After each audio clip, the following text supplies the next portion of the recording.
चैतन्य महाप्रभू भक्ती मार्ग घेऊन या भूतलावरती प्रकट झाले। पतित म्हणजे अशी व्यक्ती की ज्या व्यक्तीला सर्व गोष्टी माहीत आहेत पण त्याला करता येत नाहीत, अशी एक पतितांची व्याख्या आहे। पतित पतित पतित अनेक व्याख्या होऊ शकतात। एक व्याख्या अशी आहे की त्याला सर्व काही माहिती परंतु करण्याचं तेवढं आध्यात्मिक बळ, आध्यात्मिक सामर्थ्य, त्याची इच्छा, त्याचे कर्म त्याला ते करून देत नाहीत आणि त्या व्यक्तीची सगळ्यात जास्त अवस्था कठीण आहे। आपण म्हणतो की जे आध्यात्मिक मार्गांमध्ये आहेत त्यांना सगळ्या गोष्टी माहिती आहेत। आता जे नास्तिक आहेत त्यांच्यासाठी जगणं सोपं आहे, कारण त्यांना आध्यात्मिक जीवनाची काहीच माहीत नाही, त्यामुळे ते एकतर्फी जीवन जगतात। पण जे भक्ती मार्गामध्ये आहेत त्यांना माहिती आहे की आपल्याला असं जगायचं नाही, असं वागायचं नाही, आणि तरी पण भौतिकतेची आस सुटत नाही, त्यामुळे त्यांना वेदना जास्त आहेत।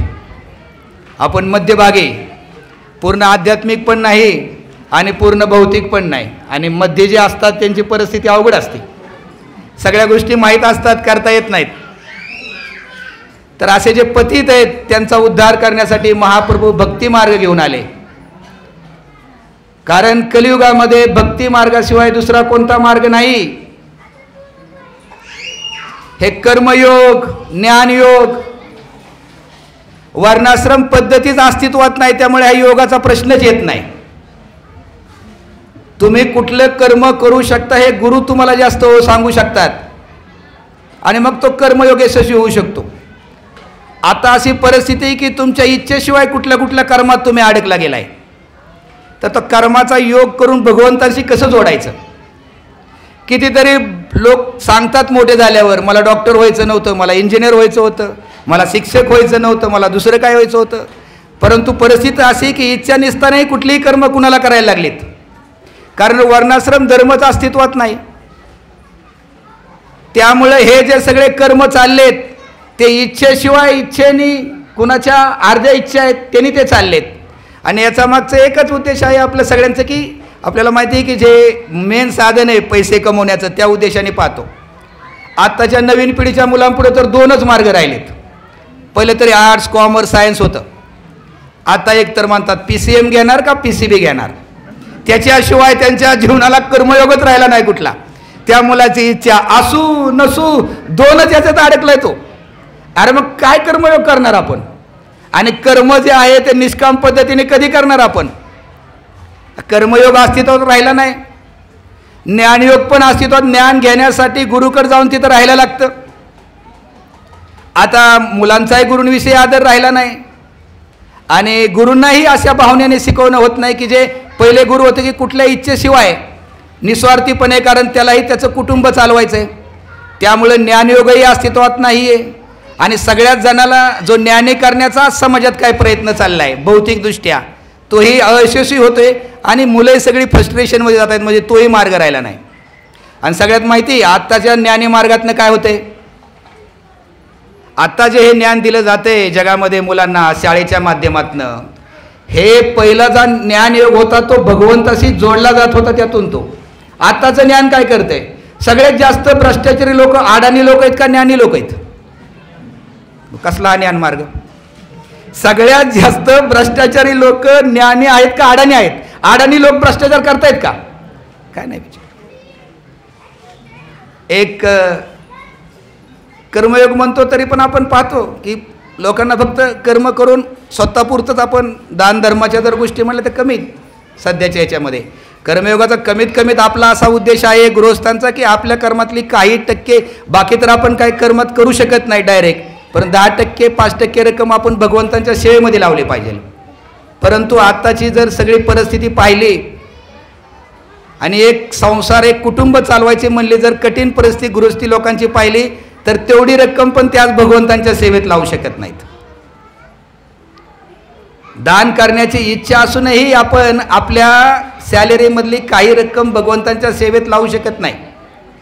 कमीत कमीत हा तरी मार्ग सांगितलाय। म्हणून असं म्हणतात दानाची तर परिस्थिती सगळे इतकी अवघड आहे की असं म्हणतात की दान देण्याची इच्छा झाली की उजव्या हाताने देऊ का डाव्या हाताने देऊ यासाठी पण वेळ नाही लावला पाहिजे.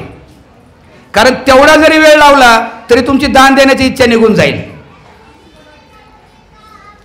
इतकी ती आता आपण जर आज ठरवलं आज आपण 2000 रुपये देऊया आणि तुम्ही फक्त उद्यापर्यंत वेळ लावा, मनात भाव नाही ते जाऊ द्या 1000च देऊ आता असं वाटतं, पुढच्या उत्सवाला देऊ आता राहू द्या, ह्या उत्सवाला काय वेळच लावायचं नाही. दान देण्याची इच्छा झाली की लगेच व्हॉट्सअप करायचं फडतरे प्रभूंना की आमचे 1001 रुपये घेऊन टाका म्हणून. आपण वेळ लावला रे लावला की आपली इच्छा गेली. हे कलियुग आहे, भयंकर आहे. हा ज्ञान मार्ग, कर्म मार्ग, कर्मयोग हे जे सगळे मार्ग आहेत, हे सगळे जे मार्ग आहेत ते सगळे मार्ग फेल आहेत. म्हणून चैतन्य महाप्रभूंना माहिती होतं आपण फक्त भक्ती मार्ग हे जगातले लोक पाळू शकतात कलियुगातले, म्हणून तो मार्ग देण्यासाठी चैतन्य महाप्रभू आले. काय काय लोक ध्यान करतात, ध्यान योग म्हणतात. ध्यान योग तरी सक्सेस आहे का? त्याच्यामध्ये प्राणायाम वगैरे करतात. नुसतं प्राणायाम त्यातली एक पायरी, त्याच्यामध्ये भरपूर गोष्टी आहेत. पण जगाला फक्त सांगण्यासाठी आपण एक म्हणूया थोडंसं त्यांचे हे केलं जातं आहे. त्यांना फक्त प्राणायाम एक पायरी, त्याच्या आधी भरपूर गोष्टी आहेत.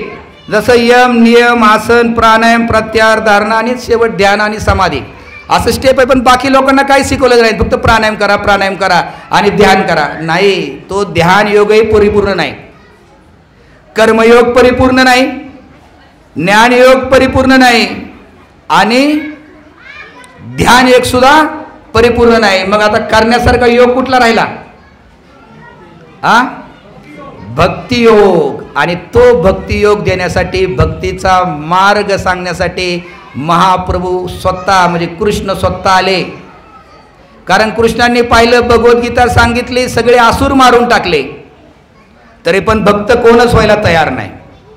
असं म्हणतात की नारद मुनींना कृष्ण विचारतात की सगळे आता मी मारून टाकले, सगळे युद्धामध्ये, महाभारताच्या भगवद्गीता सांगितली, आता पृथ्वीवरची परिस्थिती काय आहे? नारद मुनी म्हणले काय उपयोग नाही. अरे पण म्हणले मी तर सगळं ग्रंथातून सांगितलं, नवीन आसूर जन्म नाही म्हणून सगळे मारून टावले, फक्त पांडव ठेवले. तरी नाही म्हणले काय परिस्थिती आहे, अशीच आहे.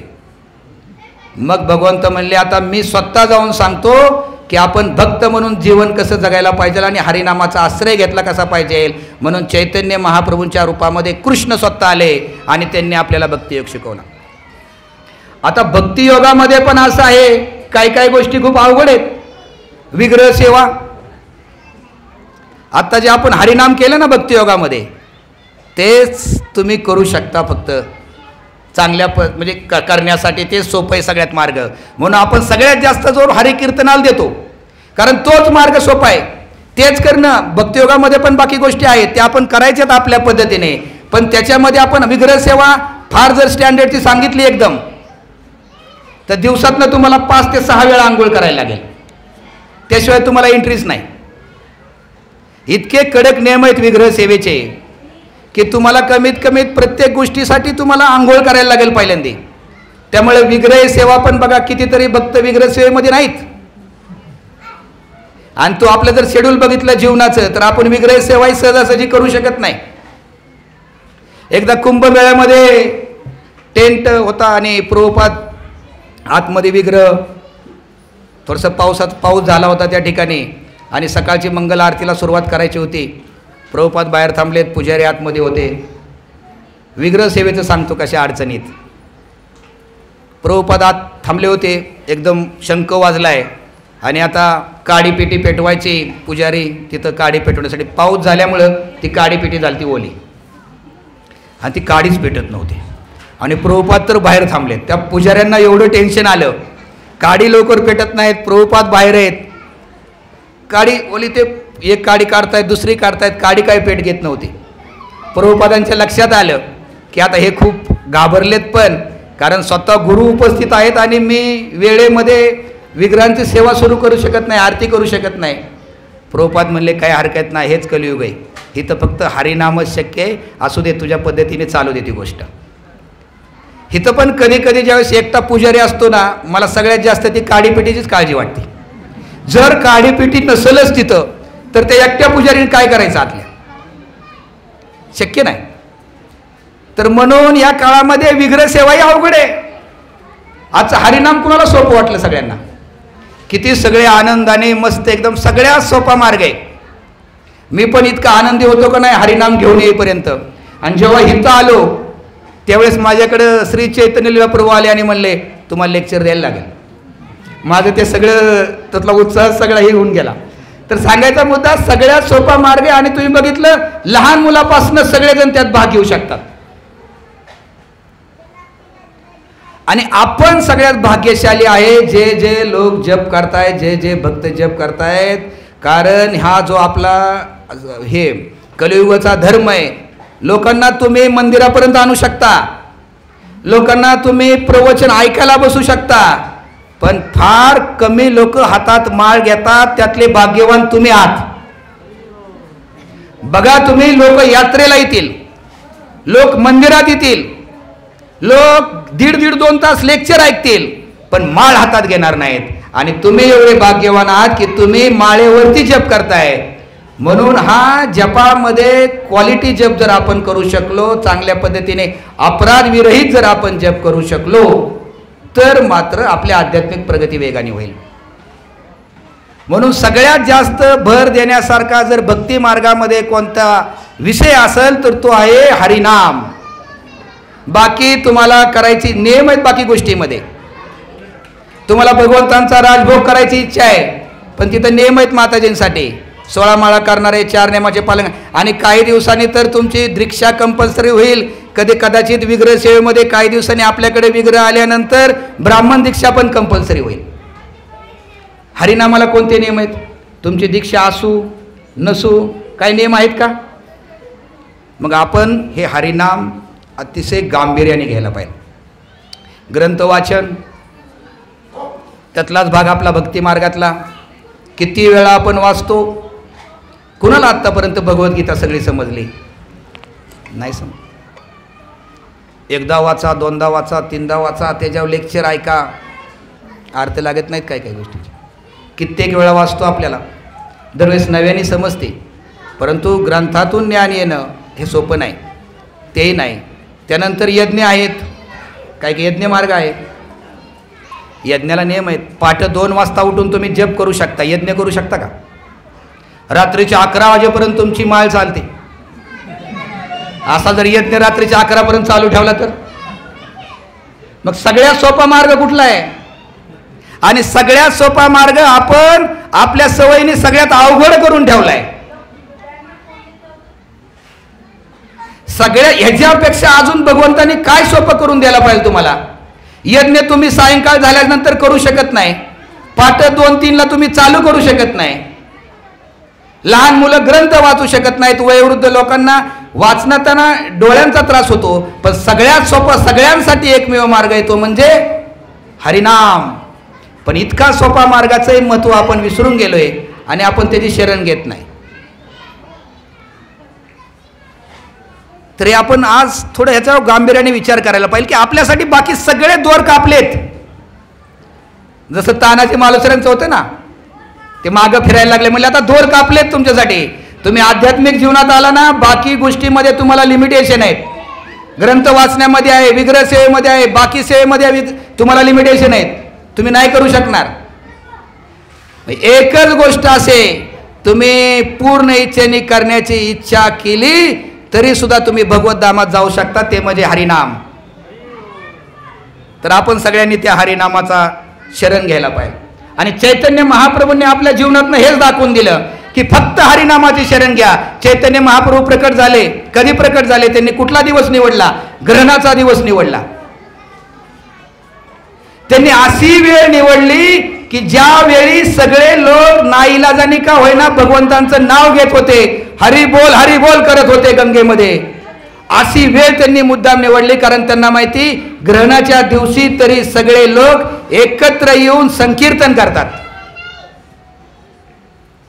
आणि महाप्रभूंना तेच पाहिजे होतं. महाप्रभूंना अशी वेळ पाहिजे होती की जिथं संकीर्तन चालू आहे, म्हणून त्यांनी ती वेळ निवडली. मग असं म्हणतात महाप्रभूंनी आधी हरिनामाला जन्म दिला आणि मग महाप्रभू प्रकट झाले. त्या दिवशी जे गंगेमध्ये सगळ्यांनी स्नान केलं ना हरिनाम घेत, ग्रहणाच्या दिवशी सगळे स्नान करून बसतात गंगेमध्ये, तर महाप्रभूंनी अशी वेळ निवडली ज्या दिवशी हरिनाम होते आणि आधी हरिनामाला महाप्रभूंनी जन्म दिला आणि मग महाप्रभू प्रकट झाले. महाप्रभूंनी आपल्या जीवनातनं दाखवून दिलं हरिनामाचं महत्त्व. आणि आपण लहानपणी पाहतो महाप्रभू ज्यावेळेस रडायचे त्यावेळेस बाजूचे येऊन काय करायचे, हरिबोल हरिबोल बनले की महाप्रभूंचं रडणं शांत व्हायचं. महाप्रभूंनी पण आपल्या जीवनामध्ये दाखवून दिले आपल्यासाठी पण, ज्या ज्या वेळेस तुम्हाला कधीही काही संकट येईल त्यावेळेस तुम्ही हरिनामाची शरण घ्या, तुम्ही आनंदी राहाल. आणि महाप्रभूंनी आपल्या जीवनामध्ये प्रत्येक जीवनामध्ये ते तिकडे ह्याच्यासाठी गेले, शिकण्यासाठी गेले, त्या ठिकाणी त्यांनी कृष्णनामच घेतलं आणि नंतर आयुष्यभर तर भगवंतांनी त्याचाच प्रचार केला. महाप्रभूंनी काय ग्रंथलेखन केलं नाही, काय नाही केलं ना, मंदिर कुठलं बांधलं. महाप्रभूंनी मंदिर बांधण्यावर जोर दिला नाही, ग्रंथलेखन केलं नाही, फक्त 8 श्लोक लिहिले. त्याच्या पलीकडे महाप्रभूंनी काय केले नाही, फक्त महाप्रभूंनी हरिनाम घेतलं. आणि आपल्याला प्रत्यक्ष महाप्रभू तेच सांगतायत की या कलियुगामध्ये सगळ्यात भक्ती मार्गातला सगळ्यात सोपी जर काय गोष्ट असेल तर ती भगवंतांच्या नामाची आपण काय घ्यायला पाहिजे, शरण. सगळ्यांनी म्हणा हरे कृष्णा कृष्णा कृष्णा हरे हरे, हरे राम राम राम हरे हरे. आणि प्रभुपादांनी आपल्याला सांगितलं की आपली 99% प्रगती ही आपल्या जपावरती आहे. प्रभुपादांनी आपल्याला हे सांगितलं 99% प्रगती आपली जपावरती आहे. आणि आपण त्या 99%कडे दुर्लक्ष करतो. जपाबाबतीत आपल्या काही चुकीच्या धारणा आहेत. आपण बोलत बोलत जप करणं वगैरे ह्या गोष्टी जेवढ्या टाळता येतील. आता आजची परिस्थिती अशी, मला माहिती आहे की काही भक्तांना एवढ्या सेवा होत्या की मला माहिती आहे अजून काही भक्तांचा जप राहिला असेल, किंवा काही भक्तांना आत्तासुद्धा बाजूला जाऊन जप करायला लागत असेल. पण ही नित्याची गोष्ट नाही ना, इमर्जन्सी आपण समजू शकतो. पण हीच जर एखाद्याची नित्याची गोष्ट होत असेल तर ते चुकीचं आहे. जप करताना काही अशा मजेशीर सवयी बघायला मिळतात. 2 जर भक्त एकामेकावर जप करताना बोलत असतील तर त्याने हरे कृष्ण म्हणायचं, मध्ये बोलायचं आणि तो पुढचा बोलायला लागला की ह्यानी हरे राम सुरू करायचं. त्यांच्यात अशी ती स्पर्धा चाललेली असते. ह्याने हरे कृष्ण कृष्ण काय चालले, मग त्याने तोपर्यंत हरे राम उरकलेलं असतं. नाही बरं, त्याचं ऐकायचंच नाही, हरे राम राम हरे हरे, हे असं नुसते चालले असते. हे जे काय आपलं चाललंय याच्यामध्ये आपल्याला सुधारणा करायला लागेल. जेवढा वेळ मी काय भक्त पाहिलेत, मी भक्तांचं काय ऐकतो की 3-3:30ला उठून बारामतीमध्ये 3:30ला उठून जप करणारे भक्त आहेत. कालच आमच्या काउन्सिलिंग मिटिंगमध्ये मी चर्चा करत होतो की ते भक्त 3:30ला उठतात रोज आणि 4:30पर्यंत घरी जप करून मग इथं येतात आणि इथं राहिलेल्या माळा करतात. उद्यापासून तुम्ही 3:30ला उठावं असं मला म्हणायचं नाही, परंतु जी काय तुमची वेळ आहे ती वेळ थोडी अर्धा तास आधी करून सकाळी जर जास्तीत जास्त माळा संपवता आल्या तर बरं होईल. कारण सकाळी तुम्ही 8 माळा करता आणि तुमच्या 8 राहतात. असं म्हणतात हरिनाम त्या राहिलेल्या 8 माळाला मिळण्यासाठी आतुर झालेलं असतं. लक्षात आलं काय म्हणतो, आतुरता लक्षात येते ना तुमची. आपण जसं आपल्या मुलाला भेटायला आतुर झालेला असतो तसं सकाळी तुमच्या 8 माळा झाल्यात, 8 राहिल्यात, तर ते हरिनाम त्या राहिलेल्या 8 माळासाठी आतुर झालेलं असतं, ते वाट पाहत असतं. आणि ती आतुरता किती त्रासदायक असू शकते तुम्ही विचार करू शकता. म्हणून आपल्याला अनुभव आहे, ज्यावेळेस आपल्या 8 माळा राहिलेल्या असतात किंवा काय राहिलेलं, आपण अस्वस्थ असतो दिवसभर, माळा राहिल्यात आपलं म्हणणं असतं. कारण हरिनाम ते मिळवण्यासाठी, एकत्र येण्यासाठी आतुर असतं. तर ही आतुरता फार ठेवू नका. सकाळीच जेवढ्या जास्तीत जास्त माळा करा आणि मग तुम्हाला तुमच्या जीवनामध्ये प्रगती दिसेल. शिवजींना आपण म्हणतो की समुद्र मंथनामध्ये शिवजींनी विष प्राशन केले. बाकी देवदेवतेंनी का नाही केलं, शिवजींनीच का केलं? कारण बाकी देवदेवता हरिनामाचा आश्रय घेत नव्हते, शिवजी हरिनामाचा 24 तास आश्रय घेतात. कारण त्यांच्या मुखावरती सतत राम राम राम राम आहे. म्हणून शिवजी ते प्राशन करू शकले. ते विष प्राशन करण्याची ताकद शिवजींमध्ये होते. कारण शिवजी एक असे आहेत की सतत भगवंतांच्या नामाशी ते शरण आहेत. आणि त्या हरिनामाच्या शक्तीमुळे आपण म्हणतो ना, विषही अमृत होतं. त्या हरिनामाच्या शक्तीमुळे ते विष आपल्या कंठामध्ये धारण करू शकले. ही हरिनामाची शक्ती. म्हणून म्हणतात ते विष आणि शिवजी घेत होते रामाचं नाव. विष राम ते विश्राम झालं म्हणजे एका ठिकाणी आलं ते म्हणजे कंठामध्ये विष. तर आपल्याही जीवनामध्ये हे विष आपल्या घेण्याचा संबंध नाही, आपल्याला हे विष कोण घ्यायलाही लावणार नाही. पण जीवनामध्ये आपण डोळ्यांनी कानाने जे विष आयुष्यभर दिवस रात्र घेत असतो ते विष जर तुम्हाला पचवायचं असेल तर तुम्हाला हरिनामाचा आश्रय घ्यायला लागेल. इच्छा नसताना आपल्याला डोळ्याने विष घ्यायला लागते, कानाने ऐकायला लागते, काय काय ते विषच आहे. निंदा ऐकणं, वाईट बोलणं ऐकणं, बघायला मिळणं ते विष आहे. अरे तेवढं सगळं विष जर तुमच्या कंठातून हृदयात गेलं तर त्या हृदयाचं काय होईल? मग कुणाकुणाला ते कंठातच धारण करून ठेवायचंय, कुणालाच नाही करायचं. ते कंठात आपण म्हणतो कधी कधी मी त्याचं ऐकलं बरं का, इथून खाली जाऊनच दिलं नाही म्हणतो आपण. ते पार खाली गेलेलं असतं, मुरलेलं असतं पार त्यात. आपण म्हणतो ऐकायचं इथपर्यंत, खाली नाही. ते शिवजींनी केलं. आपल्याही जीवनामध्ये अनेक विष आपल्याला पचवायला लागेल. मग ही विष पचवण्याची ताकद कधी येईल आपल्यात? ही विष पचवण्याची ताकद आपल्यामध्ये ज्यावेळेस आपण हरिनाम घेऊ तेव्हा. भगवंत किती दयाळूत बघा. ज्या जिभेने आपण लोकांची निंदा करतो, ज्या जिभेने आपण काही वाईट भोगवंतांना भोग न दाखवलेल्या गोष्टी खातो, त्या जिभेवरती सुद्धा भगवंत यायला तयार आहेत. ही जीभ अशी क्या या जिभेने काय काय नाही गोष्टी केल्या, काय काय चुका नाही केल्या, बोलून किती जणांना आपण त्रास दिलाय. परंतु अशा जिभेवरतीही भगवंत यायला तयार आहेत. फक्त आपण ते करण्यासाठी तयार नाही. म्हणजे वाल्याची तर अशी अवस्था होती की तो म्हणला मी राम नाव घेऊ शकत नाही, मी एवढी दुष्कृत्य केलीत आणि एवढे पाप केलीत, मी एवढी मी नावच घेऊ शकत नाही. मग ते म्हणले तू मारू शकतो ना, मारू. म्हणले हा मी तो व्यवसाय केलाय मारण्याचा, मग तू मरा म्हणू शकतो ना, मरा. कारण त्याला मरा शब्द जवळचा होता, मारणे मरा. तू म्हणले मरा म्हण, काय हरकत नाही. मरा म्हणून म्हणून त्याचा राम परत झाला त्या शब्दाचा. ही ताकद आहे. ज्यावेळेस आपल्याला गुरु सांगतात की तुम्ही असं करा, हरिनामाचे आश्रय घ्या, आणि आपण तो जर प्रामाणिकपणे घेत असू तर आपली सगळी पाप नष्ट होण्याची शक्ती त्याच्यात. किती वाजले नाही तर खरंच प्रवचनच व्हायचं पूर्ण. तर हे सगळं आहे. जसं आपण म्हणतो की पतंग आणि दोरी, भगवंत म्हणजे पतंग आहेत आणि हरिनाम म्हणजे दोरी.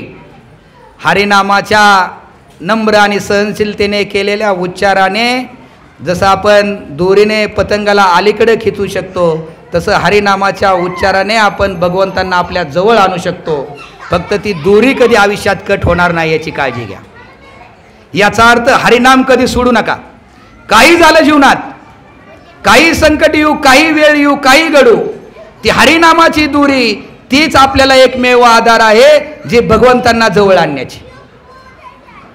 आणि ती दोरी जर आपण खेचू, ती जर आपण प्रामाणिकपणे करू, तर आपण हरिनामाचा आश्रय घेऊ तर भगवंत आपल्या जवळ येतील. आणि हरिनामाचा जर आपण आश्रय घेणार नाही तर भगवंत आपल्या जवळ येणार नाहीत. म्हटलं होतं फक्त तेवढं सांगतो. असं म्हणतात की त्या होलिका ना, हा, की तिला तर वरदान होतं की तू आगीमध्ये भस्म नाही होणार. मग तरी ती का झाली? कारण तिला वरदान असताना तिचं वरदान अपयशी झालं. तर असं म्हणतात की ती होलिका वरदान असतानाही का भस्म झाली आणि प्रल्हाद महाराज का नाही झाले? कारण प्रल्हाद महाराजांना नरसिंह भगवंतांची कृपा होती, परंतु जे नरसिंह भगवंतांचा क्रोध रूपी अग्नी होता त्या अग्नीने ते होलिकाला भस्म केलं. लक्षात येते? काही वरदान असू, आपण बघितले किती राक्षसांना किती वरदान होते, काय त्या वरदानाचा उपयोग नाही झाला. पण ज्यांनी भगवंतांचा आश्रय घेतला, ज्यांनी त्या नामाचा आश्रय घेतला, प्रल्हाद महाराजांना वरदान नव्हतं परंतु त्यांनी भगवंतांचा आश्रय घेतला होता. होलिकेला वरदान होतं परंतु भगवंतांचा क्रोध रूपी अग्नीने तिला भस्माचा हात करून टाकलं. ते आपण लक्षात घ्यायला पाहिजे. जसं आता प्रल्हाद महाराजांचंच उदाहरण आलं की प्रल्हाद महाराजांनी आपल्या जीवनातनं काय दाखवून दिलं? हरिनामाची शरण दाखवली. ध्रुव महाराजांनी तेच दाखवलं, द्रौपदीने ते दाखवलं, अजामिळाने ते दाखवलं. कुठलंही तुम्ही भागवतामधले उदाहरण घेतलं तर बरेचसे उदाहरण आपण पाहतो की हरिनामाचा आश्रय घेतला. अजामिळची तर परिस्थिती काय होती, तर त्याला डायरेक्ट नाम सांगणंही शक्य नव्हतं. जसं आपण वाल्याला पाहिलं की मरायला सांगायला लागलं. अजामिळची परिस्थिती अशी होती की त्याला डायरेक्ट सांगणं शक्य नव्हतं. म्हणून ते ऋषी मुने त्याच्या पत्नीला सांगतात की त्यांना माहीत असतं की हा डायरेक्ट नाव घेणारच नाही. यांनी पूर्वी खूप पुण्य केले पण आता त्यांनी इतकी पाप केलीत हा नाव डायरेक्ट घेऊ शकत नाही. मग म्हणले ह्याला जरा मधातून आपण नाव देऊ. मधातून नाव म्हणजे काय, जसं औषध एखादं कडू असेल तर ते मधात न देतात. आता मुलगा खातच नाही, कधी पालक म्हणले अहो तो काहीच खातच नाही, मग डॉक्टर काय म्हणतात असं करा थोडं गोड ह्याच्यामधून त्याला द्या काही करून, पण त्याने ते पोटात मात्र त्याच्या गेलं पाहिजे, त्याशिवाय काही तो बरा होणार नाही. मग त्या ऋषींनी विचार काय केला बघा, साधू संत किती कृपाळू असतात की त्यांनी तिथं भोजन केल्यानंतर त्यांनी विचार केला की अजामिळाचा आणि ह्यांच्या सगळ्या परिवाराचा उद्धार झाला पाहिजे. त्यांना सगळं माहिती होतं हा किती पापी, हा नाव सुद्धा घेणार नाही म्हणले भगवंतांचं सांगून. मग ते म्हणाले की तुमचा पुत्र जेव्हा जन्मेल, अरे बाळांनो इकडे ते, तुमचा ज्यावेळेस पुत्र जन्मेल त्यावेळेस त्याचं नाव नारायण ठेवा. त्याचं नाव काय ठेवा, नारायण ठेवा. कारण त्यांना माहिती होतं पुत्र लोभा पोटी तर हे नारायण म्हणतील. कधी कधी भक्तांना पण आपल्याला लोकांना त्यांच्या पद्धतीने सांगायला लागतो, प्रचार करायला लागतो. इथं प्रचार कसा केला, डायरेक्ट नाव घ्यायला नाही लावलं, मुलाचं नाव नारायण ठेवायला लावलं आणि नाईलाजाने काय नाव होईना तो नारायण नारायण म्हणेल आणि त्याचा उद्धार होईल. तर प्रचार वेगवेगळ्या पद्धतीने करायला लागतो. तर त्यांनी अशा पद्धतीने प्रचार केला. आपण सुद्धा एखाद्याला जर कार्यक्रमाला बोलवायचं असेल तर आपण वेगवेगळ्या पद्धतीने करतो. आपण एकाला पाहिजे याला लेक्चर, आपण म्हणतो प्रसादाच्या वेळेला तरी या, 9 वाजता तरी या. इथून आपण कधी कधी सुरुवात करतो, करायला लागते. किंवा ज्यांच्या घरी फक्त प्रभूजी आहेत माताजी नाहीत, भक्तमध्ये किंवा माताजी आहेत प्रभूजी नाहीत, माताजींना तर बऱ्याच वेळा मला तसंच सांगायला लागत असेल असं वाटतंय की प्रसादाच्या वेळेला तरी तुम्ही या. तर असं वेगवेगळ्या पद्धतीने तर त्या ऋषींनी तसं केलं. भक्तिसिद्धांत सरस्वती महाराजां भक्तिसिद्धांत सरस्वती ठाकूर आहेत आपले आचार्य, त्यांचं म्हणणं काय होतं सांगतो. ते म्हणायचे जे 64 माळा करत नाहीत त्यांनी एक टाइमच प्रसाद घ्यायला पाहिजे. आता कसं काय, आज ज्यांच्या 16 माळा झाल्या नाहीत त्यांना प्रसाद नाही, अशी जर आता अनाउन्समेंट किचडकडून झाली तर मला वाटतं उद्यापासून इथं निम्मे सुद्धा भक्त राहायचे नाहीत. भक्तिसिद्धांत सरस्वती ठाकूर म्हणायचे ज्यांच्या 64 माळा झाल्या नाहीत त्यांनी एक टाइमच प्रसाद घ्यायचा. काय त्याच्या मागची भूमिका होती, विचार करायला लावणारी गोष्ट आहे. त्याच्यामध्ये त्यांना कुणाला उपाशी ठेवण्याचा उद्देश नाही. ते काय म्हणत होते बघा, त्याचा उद्देश काय होता बघा, म्हणजे तुमच्या लक्षात येईल. भक्तिसिद्धांत सरस्वती ठाकूर म्हणायचे की आपल्याला जे हे पैसे आलेत मंदिरला, हे वेगवेगळ्या कर्मातून आलेत लोकांच्या. त्या पैशामागचं कर्म काय आपल्याला माहित नाही आणि ते कर्म पचवायची ताकद 64 माळा केल्यानंतरच तुमच्यात येईल. नाहीतर तुम्ही कमी माळा करून जर तो प्रसाद घेत असाल की जे चुकीच्या कर्माने आलेला आहे तर त्याचंही पाप तुम्हाला लागेल. आता प्रभुपाद कृपाळू होते, प्रभुपादांनी आपल्याला ही स्टोरी कधी म्हणजे ह्याच्यावर कधी प्रभुपादांनी आग्रह नाही धरला, परंतु भक्तिसिद्धांत सरस्वती ठाकूरने इथपर्यंत स्टेटमेंट केलं आहे की ते कर्म आहे जे पैसे आलेत, लोक मंदिरला डोनेशन करतात. बऱ्याच वेळा आपण पूर्वी पाहतो, आता आपल्याकडे असं पण लोकांचं बऱ्याच वेळा कसं असतं की थोडंसं काय भ्रष्टाचारावर पैसा आलाय तर त्यातला पटकीने आपला 10% देऊ म्हणजे आपलं पाप थोडं कमी होईल, अशी काही भूमिका आहेत. म्हणून आपण पाहतो की मोठे मोठे जे मंदिर आहेत तिथं लाखोनी कोटीने असं डोनेशन आल्याच्या गोष्टी असतात. एवढं सोनं टाकलं, एवढा चेक टाकला, काही लोकांची अशी भावना असते की आमचं ते शुद्ध होईल. भक्तिसिद्धांत सरस्वती ठाकूर म्हणायचे की असा पैसा कसा आलाय आपल्याला काय माहिती मंदिरला, आणि तो जर पैशाचे तुम्ही जर प्रसाद घेत असाल तरी त्याचंही कर्म तुम्हाला लागू शकतं. म्हणून हरिनामाचा आश्रय घ्या आणि ते कर्म शुद्ध करा. म्हणून ते तसा त्यांच्याकडे नेम होता. आपल्याकडे कुठलाही नेम नाही, काळजी करू नका. प्रसाद घेतल्यानंतर तरी माळा करा, प्रसादाच्या आधी करा, राहिल्यानंतर प्रसाद घेतल्यानंतर करा, पण भगवंतांच्या हरिनामाचा सगळ्यांनी आश्रय घ्या. एका महाराजांनाच मला वाटतं विचारलं की काय लोक सारखेच बिडब्या घेऊन तुमच्याकडे फिरत असतात, सततच 24 तास बिडब्या पाहिजे तेव्हा बघतोच हातामध्ये माळ, ते महाराज होते का प्रभूजींना प्रश्न विचारला, ब्रह्मचारी मला माहीत नाही, ते प्रभूजी म्हणले की सोल्जर असतो किंवा बघा ATM वरती एखादा हा बसलेला असतो माणूस सिक्युरिटी, सततच त्याच्या गळ्यात बंदूक असते. प्रसंग कधीतरी एकदाच घडतो जीवनात, गोळी मारायचा येतोय का नाही त्या जीवनात ती पण माहीत नाही रिटायर होईपर्यंत, पण ती बंदूक मात्र सतत जवळ.